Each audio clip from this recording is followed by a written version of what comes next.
একটা সুবিধাভোগী অংশ, আর যারা হেঁটে বেড়াচ্ছেন তারাই হচ্ছে জনগণ। অর্থাৎ আমাদের ভাষায় আমরা বলি পেডেস্ট্রিয়ান আর ভেহিকল। পেডেস্ট্রিয়ান বান্ধব একটা শহর আমরা চাই। আজকে এই আশার দিনে বহু ত্যাগের বিনিময়ে এই আশাটা আমরা কোনোভাবেই ত্যাক্ত করতে চাচ্ছি না। আমরা চাচ্ছি সাংবাদিক ভাইদের মাধ্যমে সকলের ভিতরে এই আশাটা আসবে। স্বপ্নটাই প্রথমে, তারপর তার বাস্তব হবে।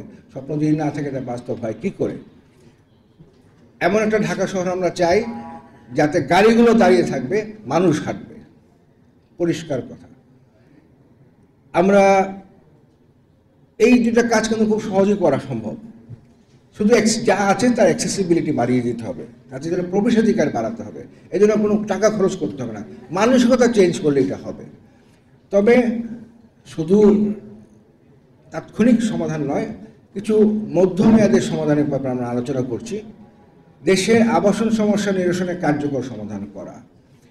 একটা দেশে আবাসন সমস্যা সমাধান এটা কিন্তু একটা সরকারের প্রধান বিষয় থাকে, উন্নত বিষয় হয়েছে। যারা করেছে তারাই উন্নত বিষয় হয়েছে, সোজা কথা। আমাদের কিন্তু সে তো নয়।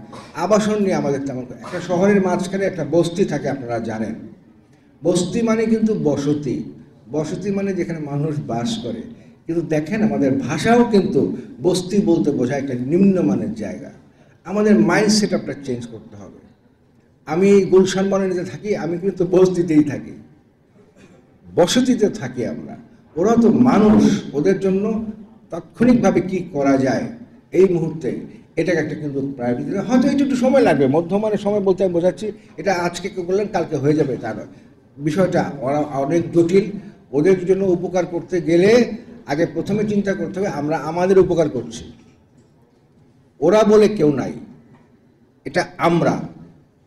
এবং এই মুহূর্তে হজম হয় এমন জিনিসই তার দিতে হবে, গায়ে চাপিয়ে দিলে এটা হবে না। তো আমি ডিটেলে যাচ্ছি না। প্রশাসনিক বিকেন্দ্রীকরণ এবং স্থানীয় সরকার প্রসঙ্গে আপনারা জানেন আমরা ঢাকা শহর কেন্দ্রিক উন্নয়ন হয়, সব কিছু ঢাকাতেই হয়ে যায়। এবং পরে যখন এগুলো আমরা বিভিন্ন অঞ্চলে আমরা ডিস্ট্রিবিউট করতে যাই, প্রশাসনিক বিকেন্দ্রীকরণ হয় না বলে সেখানে হয়। ডাক্তাররা যেমন যায়, তাদের বলা হয় গ্রামে যাও, যায় না। আমাদের কিন্তু বাংলাদেশে যে সংখ্যক স্থপতি দরকার আগামী 10-20 বছরে, আমাদের এখনও যে স্কুল আছে তা প্রডিউস করে কিন্তু সেই পরিমাণ স্থপতি প্রকাশ করা সম্ভব নয়। কিন্তু তার জন্য কি করতে হবে? এই স্থাপত্য সেবাটাকে বিকেন্দ্রীকরণ করতে হবে, সকলের কাছে নিয়ে যেতে হবে। প্রত্যেকের অধিকার আছে স্থাপত্যে, প্রত্যেকটা কাকের অধিকার আছে তার নিজের বাসা নিজে তৈরি করার, আছে না ভাই? তাহলে প্রত্যেকটা মানুষের অধিকার আছে তার নিজের বাসা নিজে তৈরি করার। আমরা তাদেরকে শুধু সহযোগিতা করব, কারণ আমাদের কিছু জ্ঞান আছে, সেই জ্ঞান আমরা কিছু দিব। আবার আধুনিক স্থাপত্যের নিয়ম হচ্ছে আমরা শুধু জ্ঞান দিব না, আমরা জ্ঞানটা নিব। এই দেয়া নেওয়ার ভিতরে আমরা জনগণের কাছে এগিয়ে যাব। এটাকে আমরা বলতে চাচ্ছি যে বিকেন্দ্রীকরণ। এবং এটা করতে গেলে স্থানীয় সরকারের একটা সহযোগিতা আমাদের লাগবে। তা না হলে দেখা যাবে যে তাদের সাথে আমাদের বিরোধ সৃষ্টি হচ্ছে।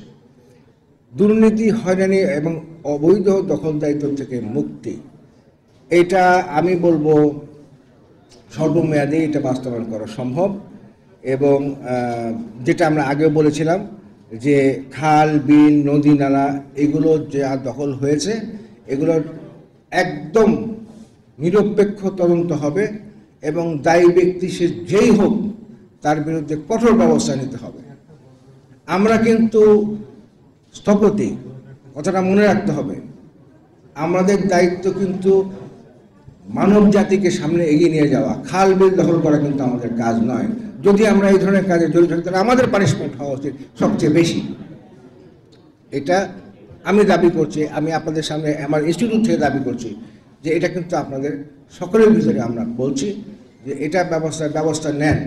Start from home if necessary. 2, সারা দেশে অবৈধ নীতি। অবশ্য হ্যাঁ, এটা কাজ চলছে। Bangladesh building regulatory authority, BBRA বলে একটা সরকারি টার্ম আছে, এটা আমরা কাজ করছি। এই এক এক দেশ এক এক জায়গায় এক এক নীতি এখন চলছে। এবং যখনই বিভিন্ন নীতি থাকে, আপনারা জানেন প্ল্যান পাস করা সহজ কথা, প্ল্যান পাস করতে গেলে প্রচুর টাকা এদিক ওদিক করতে হয়। এই ভিন্নতার কারণে হয়রানি হয়, দুর্নীতি হয়। তা আইন সকলের জন্য সমান হোক, সেটাই আমরা চাই।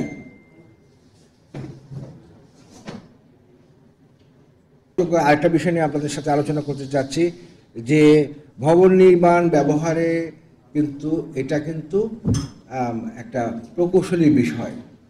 আমাদের স্থাপত্য আপনারা জানেন, বুয়েটে স্থাপত্য চর্চা, আমি বুয়েটেতে পাশ করেছি, ওটা কিন্তু প্রকৌশল বিশ্ববিদ্যালয়। এটা প্রকৌশল বিশ্ববিদ্যালয় দেওয়ার কারণ হচ্ছে প্রকৌশলী অনেক টেকনিক্যাল বিষয় এই স্থাপত্যের সাথে জড়িত আছে। তো এই দক্ষতা যদি বৃদ্ধি আমরা না করি, কেবল আবেগ দিয়ে কিন্তু এটা হবে না, এবং এর জন্য একটা সুনির্দিষ্ট প্ল্যান দরকার। এবং বিবিআরএ, রাজউক, পৌরসভা ইত্যাদিতে প্রয়োজনীয় সংখ্যক প্রশিক্ষিত লোকবল এবং কর্মদক্ষতা এটা বৃদ্ধি করতেই হবে, এবং কন্টিনিউয়াস প্রশিক্ষণ থাকতে হবে। দেখুন, গরু গাড়ি চালাতে করতে কোনো প্রশিক্ষণ লাগে না, এবং সেই জন্য আইন আছে। গরু গাড়ির সাথে যদি অ্যাক্সিডেন্ট করে তাহলে তার জরিমানা হয়, গরু গাড়িওয়ালার কিছু হয় না। কিন্তু একটা বিমান চালাতে গেলে কি পরিমাণ প্রশিক্ষণ লাগে সেটা আপনারা জানেন। স্থাপত্য কিন্তু এখন একটি হাইটেক বিষয়, এই জন্য প্রশিক্ষণ লোক ছাড়া এটা করা সম্ভব হবে না। নগরায়ণের সাথে প্রশাসনের সমূহ দক্ষতা বৃদ্ধির লক্ষ্যে সংস্কার করতে হবে, এটা আপনারা জানেন। এই কথাটা আমি আগে বলে নিয়েছি। এর পরের পয়েন্টটা যে তরুণ স্থপতিদের কর্মসংস্থান বৃদ্ধি প্রসঙ্গে তরুণদের সামনে এগিয়ে দিতে হবে। এরাই আমাদের সম্ভাবনা। আমরা তো আছি, আমরা তো মরে যাচ্ছি না, কিন্তু তরুণদের যদি আমরা সুযোগ না দেই তাহলে কিন্তু নতুন ধারণা বিকাশ হবে না, এবং এই যে অসম্ভবকে সম্ভব করা কিন্তু সম্ভব হবে না, শুধু সম্ভব নিয়ে থাকতে হবে। এরপরে আসছে নগর সংশ্লিষ্ট সরকারি প্রতিষ্ঠানগুলোকে পেশাজীবী এবং বিশিষ্টজনদের অন্তর্ভুক্তিকরণ নিশ্চিত করা। অর্থাৎ অলরেডি যে এইসব প্রতিষ্ঠানগুলো আছে, আপনারা জানেন আমাদের উপদেষ্টা মহোদয়ের বক্তৃতাও এটা আছে যে দেশের সবচেয়ে বড় ক্ষতি যেটা হয়েছে, প্রতিষ্ঠানগুলো কিন্তু ধ্বংস হয়ে গেছে, সব প্রতিষ্ঠানে।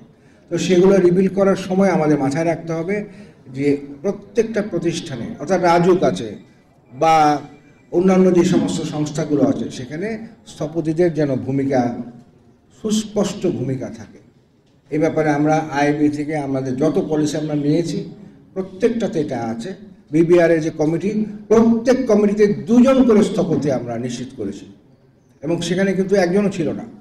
এবং শুধু তাই নয়, আমরা এটাও বলেছি যে এই 2 জন স্থপতি প্রত্যেককে কিন্তু নির্দিষ্ট প্রশিক্ষণ প্রাপ্ত হতে হবে এবং স্বীকৃতি থাকতে হবে, আইএবির মেম্বার হতে হবে। আইবি মেম্বার সেটা কখন নেওয়া যাবে না। এগুলো বলার উদ্দেশ্য কি? এটা কি আমাদের নিজেদের সুবিধা নিচ্ছি না, যাতে কাজটা হয়।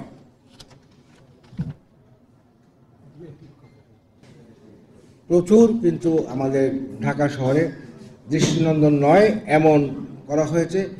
দেয়াল দিয়ে সব, দেয়ালের শহর হয়ে গেছে ঢাকা শহর।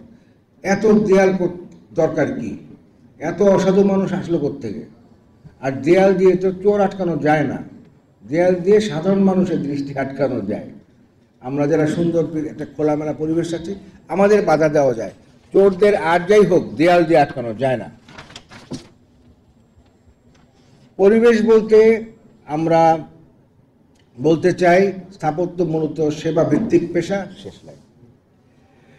স্থপতি হিসাবে আমাদের প্রস্তাবনাগুলি সার্বিকভাবে গণমানুষের জীবন মান উন্নয়ন, দেশের অবকাঠামো বিনির্মাণের সম্ভাব্য সর্বোচ্চ উৎকর্ষের বিষয়ে মাথায় রেখেই করা। ভবিষ্যতে বাংলাদেশ গড়ে তোলার বাস্তবের পক্ষ থেকে স্থপতিদের সোচ্চার অবস্থান এবং স্বতঃস্ফূর্ত অংশগ্রহণের অঙ্গীকার ব্যক্ত করছি। এই অঙ্গীকারের মাধ্যমে আমরা আমার বক্তব্য শেষ করছি। এটা আমাদের একটা লিখিত প্রস্তাব, আবারও বলছি, রিপিট করছি, এটা একটা নির্দিষ্ট ফরম্যাটে লেখা আছে।